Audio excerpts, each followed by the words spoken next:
Ibinahagi ng isang local government social media page ang mabuting halimbawa na ginawa ng isang tricycle driver mula sa San Rafael, Bulacan. Ayon sa post, napulot ng isang tricycle driver na nakilala sa pangalang Lando ang isang wallet na naglalaman ng ATM card at mga pera.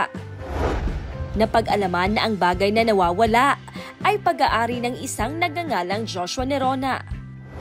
Bunga ng taglay na kabutihan ng puso ng tricycle driver ay nagpa siya itong dalhin sa opisina ng Barangay Maginaw ang wallet. At hindi naman nagtagal ay naibalik na ito sa may-ari. Bukod naman sa pasasalamat ay nagbigay pa ng pabuya ang may-ari ng wallet sa tricycle driver. Hinangaan ng maraming netizen ang ginawa ni Mang Lando. Maging ang Good Morning Kuya ay sumasaludo sa natatanging tricycle driver dahil sa kanyang ipinamalas na katapatan at pagmamalasakit sa kapwa na talagang masasabi nating something good.